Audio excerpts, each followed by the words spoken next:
आज हम लोग 12th क्लास का केमिस्ट्री का क्लास शुरू कर रहे हैं। केमिस्ट्री पढ़ेंगे। केमिस्ट्री का आपका पहला चैप्टर आप पढ़ना है हम लोग को। तो पहला जो चैप्टर है वो आपका ठोस पदार्थ है। ठोस पदार्थ पढ़ना है आपको। तो चलिए हम उस चैप्टर को शुरू करते हैं और उसे आप इस वीडियो को ध्यान से समझिए और जो भी इससे टॉपिक में आएंगे उसको ध्यान से समझिएगा और कोशिश कीजिएगा कि याद हो जाए सभी चीज़ें और सभी चीज़ें समझ में आए, ठीक है। और साथ ही यदि आप चाहते हैं कि ये क्लास जो है लाइव चले, आप लोगों का यूट्यूब पे लाइव चले, क्योंकि ये तो वीडियो रिकॉर्डिंग है, अगर चाहते हैं कि लाइव चले तो इसके लिए आप लोग क्या करें, इस वीडियो को ज़्यादा से ज़्यादा शेयर करें तथा साथ ही वीडियो को लाइक करें और चैनल को सब्सक्राइब करें, क्योंकि इस पर जब हमारा लाइव ऑप्शन इनेबल होगा तभी हम आपको लाइव पढ़ा सकते हैं। तो इसके लिए आप लोग चैनल को ज़्यादा से ज़्यादा सब्सक्राइब करें। कुछ सब्सक्राइबर की और ज़रूरत है ताकि हम लाइव आ सकें। तो चलिए क्लास शुरू करते हैं। पहले हम लोग पहला जो आप लोग का चैप्टर है वो ठोस अवस्था है, पदार्थ की ठोस अवस्था है। तो पहले हम लोग क्या करते हैं कि पदार्थ को समझते हैं कि पदार्थ किसे कहते हैं। आप लोगों ने पढ़ा होगा कि पदार्थ की परिभाषा क्या होती है, पदार्थ किसे कहते हैं। तो चलिए हम देखते हैं पदार्थ किसको कहते हैं। तो देखिए, पदार्थ की जो परिभाषा होती है, यानी पदार्थ हम उस चीज़ को कहते हैं, यानी कि ऐसी कोई वस्तु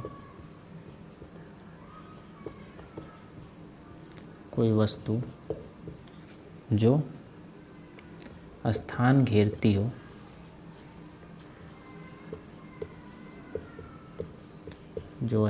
घेरती हो तथा जिसमें द्रव्यमान हो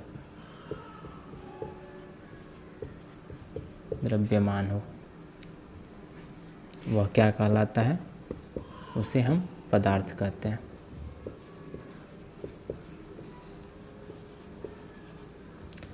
जैसे आप क्या कह सकते हैं, जैसे कि टेबल हो गया, ये मार्कर हो गया, यानी कि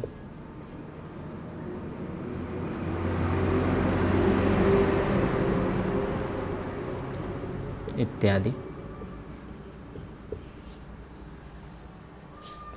यानी कि वैसी कोई भी वस्तु जो स्थान घेरती हो, जिसमें वजन हो। द्रव्यमान का मतलब होता है उसमें कुछ वजन हो और वह कुछ स्थान घेरती हो, तो उसे हम क्या कहते हैं, पदार्थ कहते हैं। जैसे कि ये आपका मार्कर है, ठीक है। तो इस मार्कर का क्या है, कुछ एक निश्चित वजन है, ठीक है। और साथ ही यह अगर इसको कहीं रखेंगे तो क्या करेगा, यह उतना अपने व्यवस्थित होने भर का जगह स्थान यह घेर लेगा, ठीक है ना। कहीं भी रखेंगे तो क्या करेगा, यह अपना व्यवस्थित होने भर का स्थान घेर लेगा। कोई भी चीज़, टेबल कहीं रखते हैं अगर हम, तो वो क्या करता है, एक स्थान, निश्चित स्थान घेरता है। उसके जगह पर हम दूसरा कोई चीज़ नहीं रख सकते हैं। टेबल है तो वो अपना एक स्थान घेर लिया है, ठीक है। तो इस तरह क्या होता है, ऐसे वस्तुओं को हम क्या कहते हैं, पदार्थ कहते हैं। यानी कि जिसमें द्रव्यमान हो और क्या करता हो, जो एक जगह घेरता हो, कुछ जगह घेरता हो, ठीक है ना, निश्चित जगह घेरता हो या कुछ जगह घेरता हो, तो उसे हम क्या कहेंगे, पदार्थ कहेंगे, ठीक है। तो पदार्थ कितने प्रकार के होते हैं, आपने पढ़ा है पदार्थ कितने प्रकार के होते हैं। तो पदार्थ मुख्यतः 3 प्रकार के होते हैं, ठीक है। तो चलिए देखते हैं कौन कौन से इसके प्रकार होते हैं। तो पदार्थ जो होता है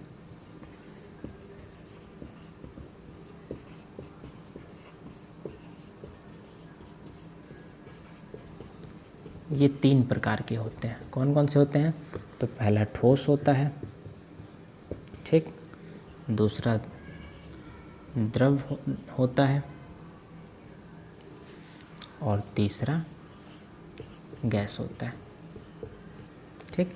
इसकी 2 अवस्थाएं और भी होती हैं जो इनको बाद में खोजा गया था। एक प्लाज्मा होता है और एक क्या होता है, बोस-आइंस्टीन आपका अवस्था होती है, ठीक है ना। तो ये पदार्थ की 3 अवस्थाएं होती हैं, एक ठोस, द्रव और गैस। और एक क्या हो जाता है, अगर हम लिखना चाहें तो लिख सकते हैं प्लाज्मा। और 5वां क्या हो जाता है, बोस-आइंस्टीन।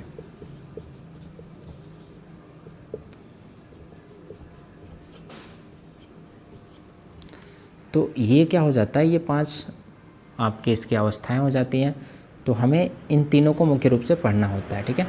इसे हम समझ लेंगे। तो देखिए, हम जानते हैं कि जब ठोस को हम क्या करते हैं, गर्म करते हैं, तो वह किस में बदल जाता है। ठोस को जब हम गर्म करेंगे तो यह किस में बदल जाएगा, तो यह द्रव में बदल जाएगा। उसके बाद यदि हम द्रव को क्या करें और गर्म करें तो यह किस में बदल जाएगा, गैस में बदल जाएगा। ठीक, और फिर क्या करते हैं, अगर गैस को हम क्या करें, ठंडा करें तो यह किस में हो जाएगा, यह द्रव में बदलेगा, और द्रव को जब हम ठंडा करेंगे तो यह किस में बदल जाएगा, ठोस में बदल जाएगा। ऐसा हमने पढ़ा हुआ है पिछले क्लासों में हमने पढ़ा हुआ है कि अगर ऊष्मा दें हम, ठोस को अगर हम ऊष्मा दें तो द्रव हो जाएगा, और द्रव को जब ऊष्मा और अधिक देंगे तो यह किस में बदल जाएगा, गैस में बदल जाएगा। ठीक है, और जब गैस को हम क्या करें, उसमें से ऊष्मा छीन लें, यानी जब उसको ठंडक करें, जब ठंडा करें तो वह द्रव बनेगा, और द्रव को जब और अधिक ठंडा करेंगे तो वह किस में बदल जाएगा, ठोस में बदल जाएगा। ठीक है ना, ऐसे पदार्थ की अवस्थाएँ चेंज होती हैं। ठीक है, लेकिन ज़रा सोचिए कि अगर हम क्या करें, गैस को, जो गैस है आपका, इसको और गर्म करें। गैस तो हुआ है लेकिन हम क्या करें, इसे और गर्म करें, तो हमें एक अवस्था प्राप्त होती है, और वो कौन सी अवस्था होती है, प्लाज्मा अवस्था होती है। ठीक है ना, प्लाज्मा अवस्था को थोड़ा सा समझते हैं। इसमें क्या होता है, तो इसमें आपका जो इसके जो परमाणु होते हैं वह तो बहुत दूर दूर होते हैं, इसके जो अवयवी कण होते हैं वो क्या होते हैं, बहुत दूर दूर होते हैं। ठीक है ना, क्योंकि आप यहाँ से समझिए पहले, ठोस के जो कण होते हैं वह क्या होते हैं, बहुत पास पास होते हैं। ठीक है, ठोस के जो कण होंगे वो बहुत पास पास होते हैं, और आपका जो द्रव का होता है वो थोड़ा सा दूर होता है, और जो गैस के होते हैं वो क्या होते हैं, बहुत ही दूर होते हैं। ठीक है,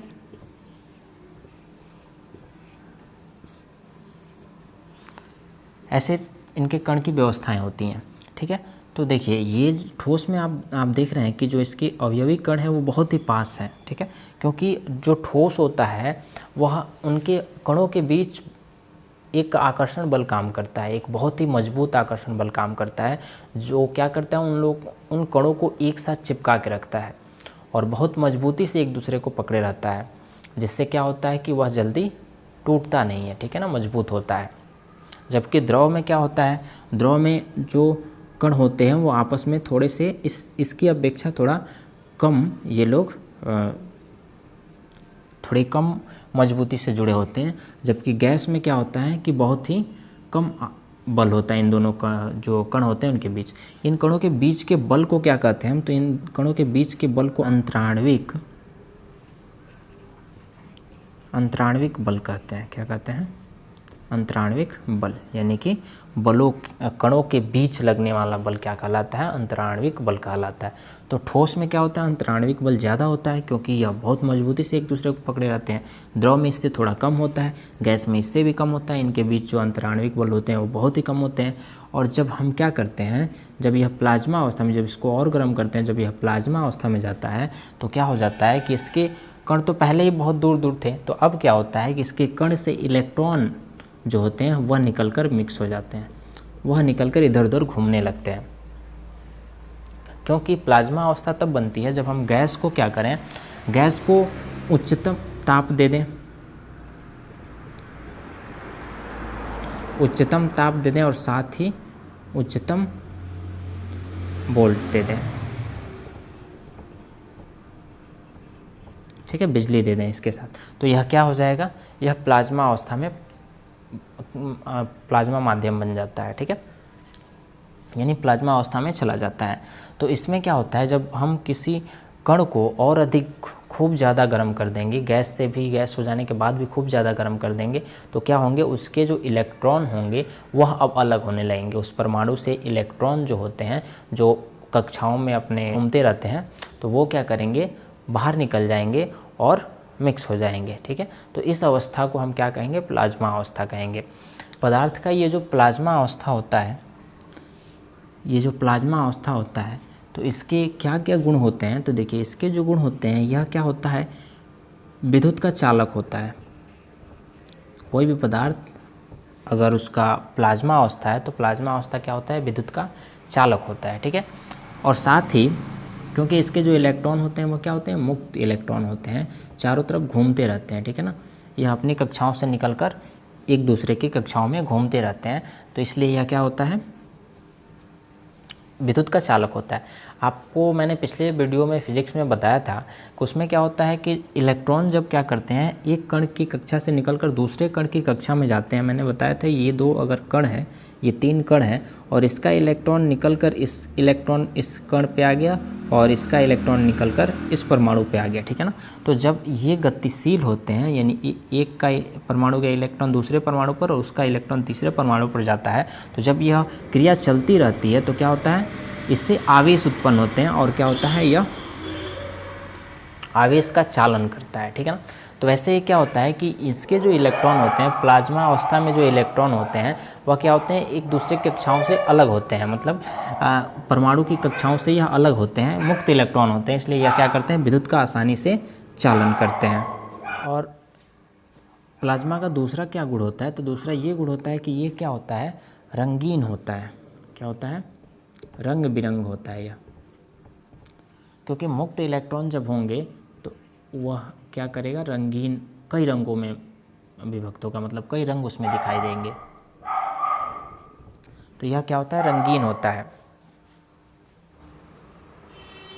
अब आप सोचिए कि प्लाज्मा अवस्था, पदार्थ की यह जो अवस्था है वह कहाँ पाई जाती है, ऐसा माध्यम कहाँ है, सोचकर आप नीचे कमेंट करके हमें बताइए। चलिए हमें बताते हैं आपको। प्लाज्मा जो अवस्था है यह सूर्य के पास है, सूर्य का जो सतह है उस पर क्या है, प्लाज्मा अवस्था में पदार्थ है, क्योंकि वहाँ जो सूर्य की ऊष्मा है वह काफ़ी ज़्यादा है, वहाँ ना ठोस है, जो ना द्रव है ना ही गैस है, क्योंकि इतनी ज़्यादा वहाँ पे टेम्परेचर, इतना ज़्यादा टेम्परेचर है कि गैस क्या हो गया है, प्लाज्मा अवस्था में चला गया है, गैस को और ज़्यादा ऊष्मा मिल गई है और वह किस में चला गया है, वह प्लाज्मा अवस्था में चला गया, और वहाँ क्या होता है, इलेक्ट्रॉन एक दूसरे से अलग होते हैं, मतलब मुक्त इलेक्ट्रॉन होते हैं, ठीक है। तो सूर्य का जो सतह है वो क्या है, प्लाज्मा अवस्था से बना हुआ है, प्लाज्मा अवस्था है वहाँ पे।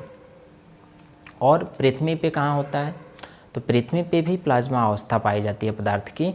जैसे कि प्लाज्मा अवस्था आप पृथ्वी पे देखते हैं कि एक ट्यूबलाइट आता है, ट्यूबलाइट आता है जो कि रंगीन होता है, उसमें क्या किया जाता है, उसमें नियॉन गैस भर दिया जाता है और उसके बाद उसमें क्या दे दिया जाता है, उसमें बोल्ट दे दिया जाता है। हमें दोनों चीज़ों में से कोई एक चाहिए, या तो उच्चतम ताप चाहिए नहीं तो उच्चतम बोल्ट चाहिए। तो उसमें क्या किया जाता है, एक निश्चित बोल्ट दे दिया जाता है, विद्युत दे दिया जाता है, जिससे क्या होता है कि उसका जो नियॉन गैस होता है उसका क्या होता है, जो इलेक्ट्रॉन होते हैं वह प्लाज्मा अवस्था में चले जाते हैं और इलेक्ट्रॉन मुक्त इलेक्ट्रॉन हो जाते हैं, यानी कि इलेक्ट्रॉन को ऊर्जा मिल जाती है और वह लगभग स्वतंत्र हो जाते हैं, ठीक है।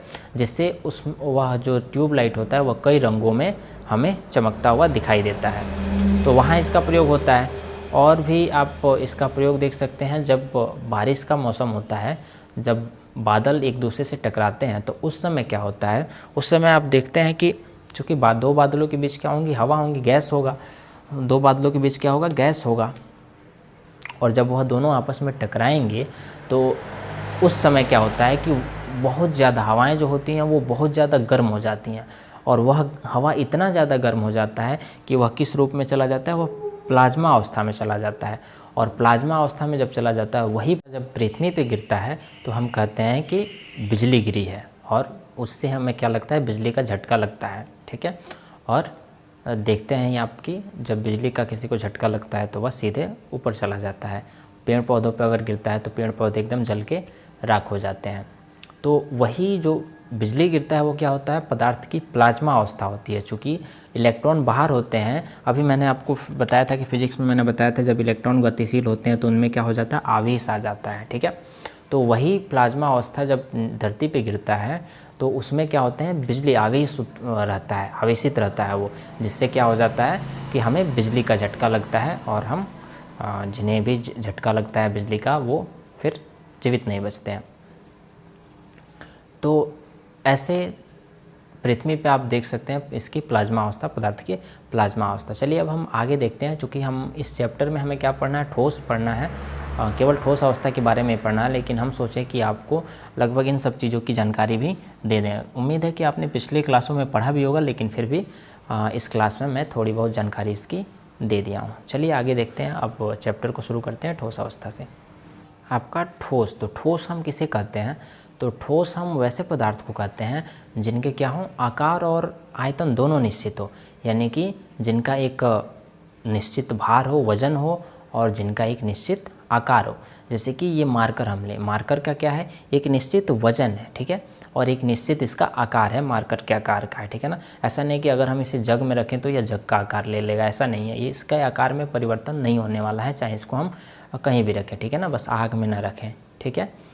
तो देखिए, तो ये जो इसका क्या है, इसका आकार भी निश्चित है और आयतन भी निश्चित है। आयतन मतलब यह कितना जगह ले रहा है, ठीक है। तो इसका आयतन भी निश्चित है और आकार भी निश्चित है, ठीक है। अब ठोस आप समझ गए कि ठोस किसको बोलते हैं। अब हम द्रव को देख लेते हैं। द्रव, तो ठोस में क्या होता है, इसका आयतन और आकार दोनों निश्चित होता है,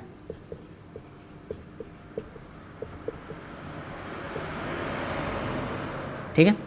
अगर आप इसको डिफाइन करना चाहें, परिभाषा लिखना चाहें, या नोट्स अगर बना रहे हैं आप, नोट्स बनाना चाहें तो क्या लिखेंगे उसमें आप, तो उसमें आप ये लिखेंगे कि वे पदार्थ जिसका आकार और आयतन दोनों निश्चित होता है उसे हम क्या कहते हैं, ठोस पदार्थ कहते हैं, ठीक है ना।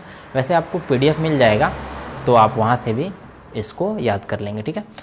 जैसे कि आप ठोस में क्या क्या लिख सकते हैं, ठोस में आप टेबल ले सकते हैं, पत्थर ले सकते हैं, और भी बहुत कुछ हो जाएगा आपका, लकड़ी ले सकते हैं, ठीक। तो ये सब क्या है, ठोस हैं। लोहा ले सकते हैं, ठीक। तो ये सब क्या है, ठोस हैं। अब आते हैं द्रव।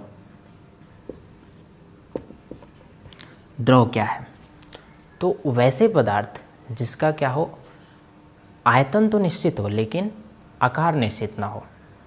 यानी कि जो पानी होता है, पानी द्रव होता है, तो पानी जो होता है उसका क्या होता है, वज़न निश्चित होता है, ठीक है। अगर 1 लीटर पानी है तो वह 1 लीटर पानी ही रहेगा।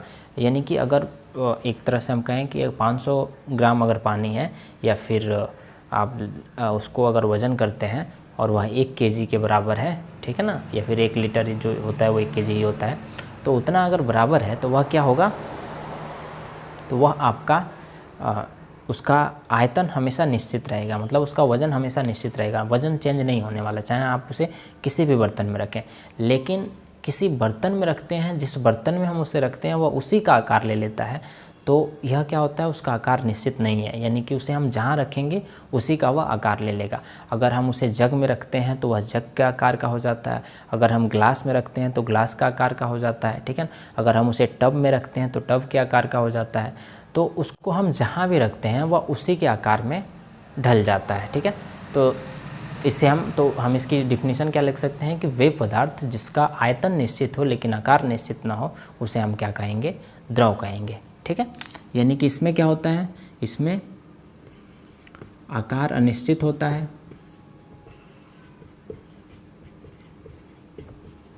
जबकि आयतन जो होता है वह निश्चित होता है, ठीक। अब आते हैं हम गैस पे। गैस अवस्था क्या होती है, तो जो गैस अवस्था है, पदार्थ की जो गैस अवस्था है उसमें क्या होता है, ना आकार निश्चित होता है और ना ही आयतन निश्चित होता है, ठीक है ना। जैसे कि अगर हम कोई गैस लें, ठीक है ना, या फिर धुआं ही लें, अगरबत्ती की ही धुआं लें या कोई धुआं लें अगर हम, तो उसको अगर हम छोटे से ग्लास में रखें तो वह ग्लास के आकार का हो जाएगा। ग्लास में अगर ढक दे ऐसे तो वह क्या हो जाएगा, ग्लास के आकार का हो जाएगा। किसी डब्बे में रखें तो वह डब्बे के आकार का हो जाएगा, डब्बे को पूरा फुल कर देगा, ठीक है। जैसे कि आप एक गैस के उदाहरण में आप ये देखें कि जो आपका सिलेंडर होता है, जो LPG होता है, जो घर में यूज होता है, तो वो जो सिलेंडर होता है जब वो पूरी भरा रहता है तो वो लिक्विड होता है। यानी कि उसको क्या किया जाता है, गैस को पूरी तरह से दाब कर उसमें रखा जाता है, जिससे उसके जो अणु होते हैं वो क्या होते हैं, जो दूर दूर अणु थे वो पास पास आ जाते हैं, जिससे वह लिक्विड फॉर्मेट में आ जाता है, ठीक है ना। तो चाहे गैस पूरा फुल हो तब भी उसमें क्या होगा, गैस पूरा फुल ही रहेगा, और चाहे गैस क्या हो उसमें कम हो जाए, ख़त्म होने वाला हो, थोड़ा सा गैस बचा हो, तब भी वह क्या करेगा, पूरे सिलेंडर को भरा रहेगा। क्योंकि गैस के ये गुण होते हैं कि उसके जो कण होते हैं वो क्या होते हैं, हमेशा गतिशील होते हैं एक जगह से दूसरी जगह, मतलब उनकी जो स्पेस होती है वह, जो उनके कणों का स्पेस होता है वह ज़्यादा दूर दूर होता है, तो वह क्या होते हैं, सभी जगह फैल जाते हैं, ठीक है ना। यानी जिस बर्तन में रखा जाता है वह पूरे बर्तन में फैल जाते हैं, ठीक है। तो अगर हम किसी डब्बे में अगरबत्ती के धुएं को लेते हैं तो वह डब्बे के आकार का हो गया, ठीक है। और वही अगर उस डब्बे को हम खोल दें तो वह क्या हो जाएगा, पूरे कमरे में फैल जाएगा और वह पूरे कमरे के आकार का हो जाएगा, ठीक है। तो इससे ये स्पष्ट होता है कि जो गैस होते हैं उसके क्या होते हैं, आकार निश्चित नहीं होते हैं, ठीक है ना। और साथ ही उसके आयतन भी निश्चित नहीं होते हैं, क्योंकि जब हम डब्बे में रखे थे तो वह क्या था, डब्बे इतना था, ठीक है। और जैसे ही हम उसको क्या किए, खोल दिए तो वह पूरे कमरे में पूरी तरह से फैल गया, कमरे के आकार का हो गया, कमरे में पूरी तरह से व्यवस्थित हो गया, ठीक है। तो वह क्या हो जाता है, तो उसका आयतन भी निश्चित नहीं होता है। तो ना गैस का आकार निश्चित होता है और ना ही आयतन निश्चित होता है, ठीक है। तो उम्मीद है कि आपको, यानी यहाँ पे हम लिख सकते हैं कि इसके दोनों ही अनिश्चित हैं, यानी कि ना आकार निश्चित है और ना ही आयतन निश्चित है, ये दोनों अनिश्चित है, ठीक। ये दोनों क्या होते हैं, अनिश्चित होते हैं इसका। अब चलिए, अब हम लोग ठोसों का वर्गीकरण पढ़ते हैं कि ठोस को कितने भागों में बांटा गया है, ठीक है ना। तो आपने अभी पढ़ा कि ठोस किसे कहते हैं, तो ठोस वे पदार्थ कहलाते हैं जिसका आकार और आयतन दोनों निश्चित होता है, यानी जिनके अंदर के जो अंतराण्विक बल होते हैं वह बहुत मजबूत होते हैं और उनके जो कण होते हैं वो बहुत मजबूती से एक दूसरे को पकड़े रहते हैं, ठीक है ना। उन्हें हम ठोस पदार्थ कहते हैं। साथ ही याद रखिएगा कि उनके बीच जो अंतराण्विक दूरी होती है, जो कण होते हैं उनके बीच की जो दूरी होती है, अवयवी जो कण होते हैं उनके बीच की जो दूरी होती है वो बहुत ही कम होती है, ठीक है। हो सकता है आपसे एग्जाम में ये सब पूछा जाए, तो इसमें कंफ्यूज नहीं होइएगा। अंतराण्विक बल जो होता है वो बहुत ही अधिक होता है, ठीक है, जबकि जो अंतराण्विक दूरी होती है वो बहुत ही कम होती है, न्यूनतम बहुत ही कम होती है, ठीक है। तो चलिए हम ठोस को देखते हैं कि ठोस को कितने भागों में बांटा गया। ठोस को 2 भागों में बांटा जाता है और किस आधार पर, यह ज्यामितीय आधार पर बांटा जाता है। तो ज्यामितीय आधार पर ठोस को 2 भागों में बांटा गया, पहला क्रिस्टलीय ठोस और दूसरा अक्रिस्टलीय ठोस, ठीक है। देखिए बोर्ड पे, ठोस जो है इसको 2 भागों में बांटा गया, पहला क्रिस्टलीय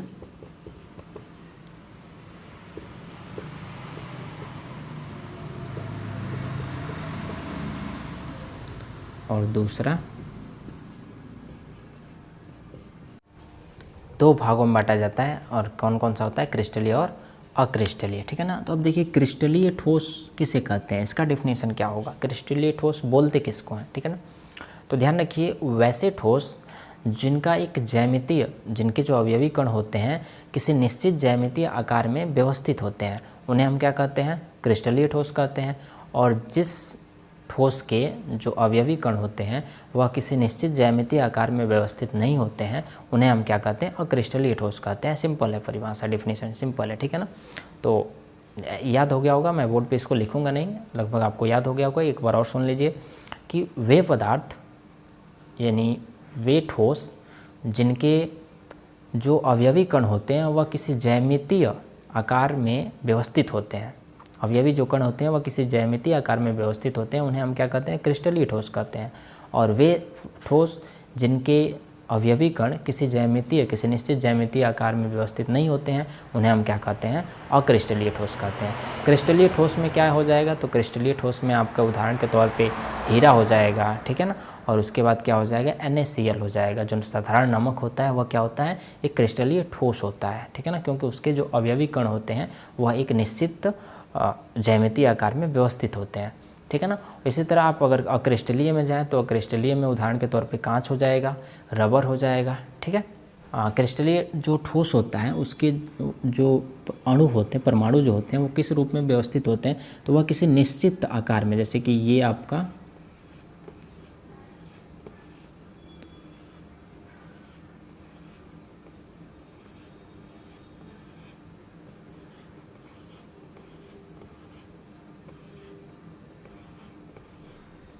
ये देख रहे हैं आप, ये क्या है, एक निश्चित फॉर्मेट है, एक निश्चित आकार बन रहा है, ज्यामितीय आकार बन रहा है, ठीक है ना। तो ये क्या कहलाएगा, ये क्रिस्टलीय ठोस कहलाएगा, ठीक है, क्योंकि यह निश्चित आकार में है। जैसे कि N जो साधारण नमक होता है वो कैसे उसका जो परमाणु संरचना होती है वो कैसे होती है, तो उसके जो अवयवी कण होते हैं वह किस रूप में व्यवस्थित होते हैं, तो वह क्या होते हैं कि प्रत्येक सोडियम के साथ 4 क्लोरीन जुड़ा होता है, यानी कि बीच में क्या होता है, सोडियम होता है और उसके चारों तरफ क्या होता है, क्लोरीन होता है, ठीक है ना। तो यह एक निश्चित फॉर्मेट बन रहा है, ऐसे ही हमेशा बनता है, ऐसे ही यह क्या होता है, चारों तरफ रहता है। इधर आपका क्लोरीन हो गया, इधर हो गया, और इधर भी आपका क्लोरीन हो जाएगा, इधर भी आपका क्लोरीन हो जाएगा, ठीक है ना। उसी तरह यहाँ Na हो जाएगा, तो इधर भी क्लोरीन, इधर भी क्लोरीन, और इधर भी क्लोरीन, और इधर भी क्या हो जाएगा, क्लोरीन हो जाएगा, ठीक है ना। उसी तरह यहाँ पे आपका क्या हो जाएगा, Na हो जाएगा, ठीक, यहाँ पे Na हो जाएगा, सोडियम हो जाएगा, तो इधर एक क्लोरीन हो जाएगा, ये फॉर्मेट बन गया, देख रहे हैं ना। यानी कि इसमें आप देख रहे हैं कि हर जगह कोई भी सोडियम आप अगर पकड़ते हैं तो इसके चारों तरफ क्या है, क्लोरीन आपको दिख रही है, ठीक है ना। तो ये एक क्या है, निश्चित ज्यामितीय आकार। ऐसा नहीं है कि कहीं सोडियम है तो उसके चारों तरफ क्लोरीन ना हो, कहीं ना सोडियम आ गया हो, कहीं क्लोरीन आ गया, इस तरह नहीं। एक निश्चित फॉर्मेट है कि एक Na होगा, एक सोडियम होगा, तो उसके चारों तरफ उससे 4 क्या होंगे, क्लोरीन जुड़े रहेंगे, चारों तरफ उसके क्लोरीन होंगे, ठीक है ना। तो यह एक निश्चित ज्यामितीय आकार बन रहा है, इसलिए हम सोडियम साधारण नमक को क्या कहते हैं, क्रिस्टलीय ठोस कहते हैं, ठीक है ना। जबकि अक्रिस्टलीय ठोस में ऐसा नहीं होता है।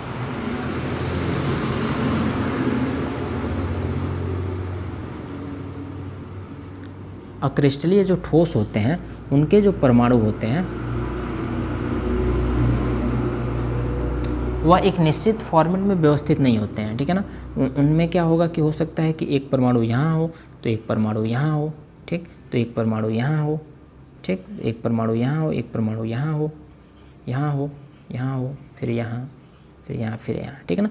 ऐसे व्यवस्थित नहीं होंगे, जैसे कहीं कहीं भी कोई भी आके जुड़ जाएगा, ठीक है ना। तो वो क्या होता है, अक्रिस्टलीय ठोस होता है, ठीक है ना, क्योंकि इनके कोई निश्चित ज्यामितीय आकार नहीं होते हैं, कोई भी कण, कोई भी परमाणु कहीं भी आके जुड़ जाएगा, ठीक है ना।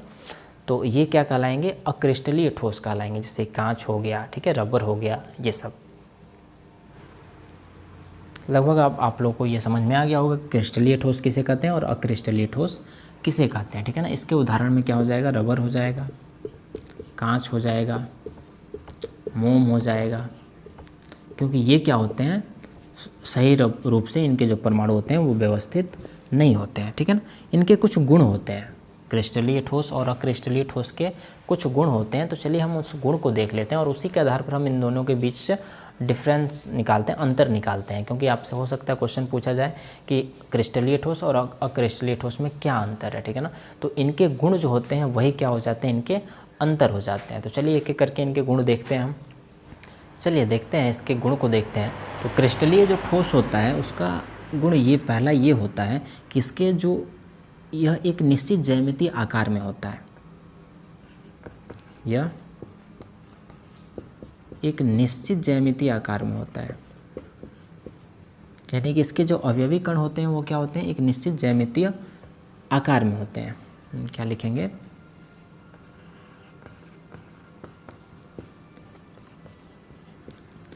अवयवी कण जो होते हैं एक निश्चित ज्यामितीय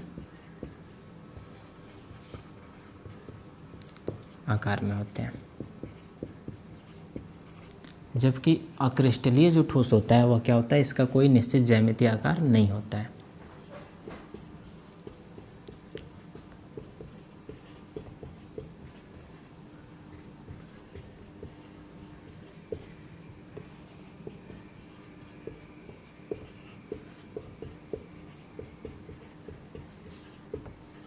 ठीक, इसका एक निश्चित ज्यामितीय आकार होता है, जबकि अक्रिस्टलीय का निश्चित ज्यामितीय आकार नहीं होता है, ठीक है। दूसरा हम इसको कह सकते हैं निश्चित ज्यामितीय और अनिश्चित ज्यामितीय में आप लोगों को डिफिनीशन में ही समझा चुका हूँ, ठीक है ना। अब देखिए इसका जो होता है, ये क्रिस्टलीय ठोस जो होते हैं इसके गलनांक जो होते हैं वो निश्चित होते हैं।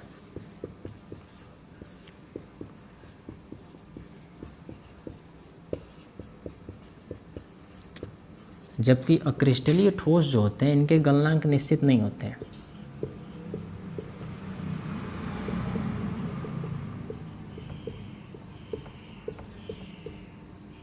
इसके गलनांक निश्चित होते हैं लेकिन इसके गलनांक निश्चित नहीं होते हैं। गलनांक का मतलब हो गया कि जब हम ठोस से उसको द्रव में बदलें, ठीक है ना। तो क्रिस्टलीय जो ठोस होता है वह क्या होता है कि वह एक निश्चित, जैसे कि 50 डिग्री है तो 50 डिग्री के बाद वह क्या हो जाएगा, वह गल जाएगा, ठीक है ना। 60 डिग्री है तो वह 60 डिग्री के बाद वह गल जाएगा, ठीक है ना। एक निश्चित जो उनका गलनांक होगा उसके बाद वह क्या हो जाएंगे, गल जाएंगे, यानी पानी द्रव में परिणित हो जाएंगे, ठीक है ना। द्रव में वह बदल जाएंगे। जबकि जो आपका अक्रिस्टलीय होता है उसका कोई निश्चित गलनांक नहीं होता है, ठीक है। यानी कि ऐसा नहीं है कि अगर ये ये मान के चलिए 60 डिग्री पे ये अगर 60 डिग्री पे गल जाता है, इसका गलनांक 60 डिग्री है, 60 डिग्री पे ये ठोस से द्रव हो जाता है, तो ये ज़रूरी नहीं कि 60 डिग्री पे होगा या फिर इसका जो फिक्स गलनांक होगा उसी पे ये गले, ये ज़रूरी नहीं है, ठीक है ना। यह क्या होता है, एक रेंज में होता है, ठीक है ना। जैसे कि एक परास में होता है, जैसे इसमें क्या होगा कि यह 25 डिग्री से 60 डिग्री के बीच में गलेगा, यानी कि 25 डिग्री पर भी गल सकता है या फिर यह आपका 30 डिग्री पर भी गल सकता है, 35 डिग्री पर भी गल सकता है, यानी इन्हीं के बीच में जब तापमान आएगा तो यह कभी भी गल सकता है, यानी इसका कोई फिक्स गलनांक नहीं होता है, ठीक है।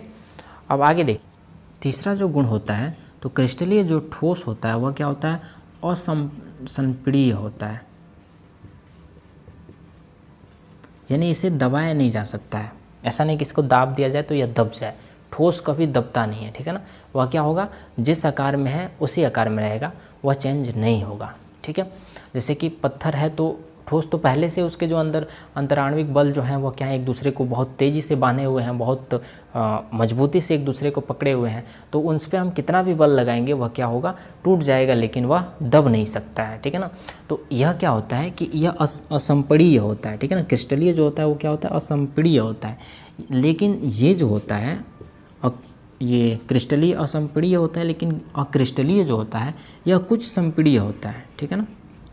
इसको कुछ दबाया जा सकता है, जैसे रबड़ को आप देखते हैं कि रबड़ को थोड़ा बहुत दबाया जा सकता है, ठीक है ना, जबकि पत्थर को नहीं दबाया जा सकता। तो पत्थर या फिर हीरा को नहीं दबाया जा सकता, ठीक है ना। तो हीरा क्या हो जाएगा, ये आपका क्रिस्टलीय ठोस हो जाएगा, और ये जो आपका रबड़ जो होता है वो क्या हो जाएगा, अक्रिस्टलीय ठोस होता है। तो उसको क्या हो जाता है, थोड़ा सा हम दबा सकते हैं, यानी कि कुछ संपीड्य होता है ये, ठीक है। आगे देखिए, आगे क्या गुण होता है, तो आगे इसका गुण होता है, यह सत्य ठोस होता है। सत्य ठोस का मतलब हो गया वास्तविक ठोस होता है यह, ठीक है। वास्तविक ठोस मतलब समझिए यहाँ पे कि यह क्या करता है, ठोस के जो नियम होते हैं उसे फॉलो करता है। ठोस का जो क्राइटेरिया होता है उसको क्या करता है, यह फॉलो करता है, ठीक है। यानी कि ठोस का एक निश्चित गलनांक होता है, ये फॉलो करता है, ठीक है। लेकिन जो अक्रिस्टलीय होता है वह क्या होता है, असत्य होता है। यानी कि असत्य मतलब कह सकते हैं आभासी, यह आभासी ठोस होता है, ठीक है। और ये क्या होता है, वास्तविक ठोस होता है, ठीक। क्योंकि ये सही होता है, क्योंकि यह सारे ठोस के जितने भी गुण होते हैं उसे फॉलो करता है। ठोस क्या होते हैं, दबते नहीं हैं, ये सही, ये फॉलो करता है क्रिस्टलीय ठोस। जबकि इसमें क्या होता है कि ये कुछ दब जाते हैं, ठीक है ना। तो ऐसे ही यह ठोस को उसके कुछ क्राइटेरिया को यह फॉलो नहीं कर रहा है, ठीक है ना। इसलिए हम इसको क्या कहते हैं, सिर्फ आभासी ठोस कहते हैं, ठीक है ना। वास्तविक ठोस इसे हम नहीं कहते हैं, ठीक है। आगे कुछ आपके गुण और होते हैं, और ध्यान रखिएगा कि ये आपका अंतर भी तैयार हो जा रहा है। आपसे अगर क्रिस्टलीय और अक्रिस्टलीय ठोस का में अंतर पूछे तो ये अंतर भी साथ में तैयार हो जाए, ये लिख दीजिएगा तो आपका अंतर भी हो जाएगा, ठीक है। तो अगला गुण होता है कि ये जो क्रिस्टलीय जो ठोस होता है वह क्या होता है, इसके जो सतह होते हैं वह सपाट सतह होता है, यानी चिकना सतह होता है, चिकना सतह होता है इसका। और अक्रिस्टलीय जो होता है इसका क्या होता है, खुरदरा सतह होता है,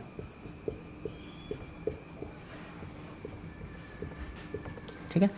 यानी कि जब आप इसको चाकू से काटेंगे, किसी धारदार चीज़ से आप काटेंगे तो यह क्या करेगा, एक चिकना सतह बनाएगा, बराबर सतह बनाएगा। और अक्रिस्टलीय जो होता है वो क्या होता है, बराबर सतह नहीं बनाता है। रबर को जैसे आप काटते हैं तो उसमें देखते हैं कि क्या होगा कि जब आप रबर को काटेंगे तो उसमें आप देखेंगे कि उसका जो सतह होगा वो बराबर नहीं होगा, ठीक है ना। कहीं से वो तना जाएगा और तना जाएगा तो क्या होगा, वो खुरदरा हो जाएगा, ठीक है। और ये जो होता है क्रिस्टलीय जो ठोस होता है वह क्या होता है, जब हम इसको काटते हैं तो यह क्या होता है, एक सपाट सतह बनाता है, यानी कि एक चिकना और समतल सतह बनाता है, ठीक है। आगे देखिए अगला क्या होता है, अगला गुण होता है इसका क्रिस्टलीय ठोस का कि यह क्या होता है, दीर्घपरासी होता है। और ये जो होता है यह क्या होता है, यह लघुपरासी होता है।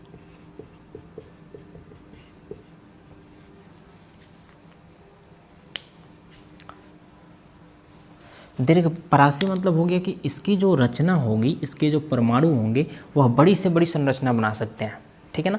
जबकि ये जो होता है ये लघुपरासी होता है, उतनी बड़ी संरचना यह नहीं बना सकता है जितना ये बना लेगा, ठीक है ना। यानी कि इसके जो कण होते हैं चूँकि सुव्यवस्थित ढंग से व्यवस्थित होते हैं, इसके जो अवयवी कण होते हैं वो क्या होते हैं, एक व्यवस्था के आधार पर, एक ज्यामितीय आधार पर व्यवस्थित होते हैं।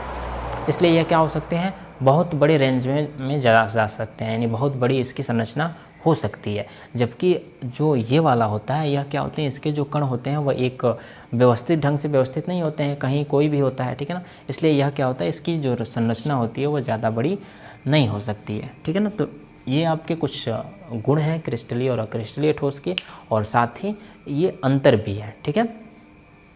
तो उम्मीद है कि आपको ये वीडियो समझ में आ गया होगा। इस वीडियो में बस इतना ही रहने दिया जाता है और आगे इसके कुछ आगे के टॉपिक पढ़ेंगे, ठीक है ना। ध्यान रखिए इस वीडियो में मैंने बेसिक से पढ़ाया हुआ है, मैंने ये मान के चला है कि आप लोग पीछे कुछ नहीं पढ़े होंगे, ठीक है ना। तो मैंने बेसिक से जो पीछे समझाना था, पिछले क्लासों में जो आप लोगों को पढ़ना था उसे मैंने इसमें समझा दिया है, ठीक है। तो चलिए फिर हम अगले क्लास में मिलते हैं।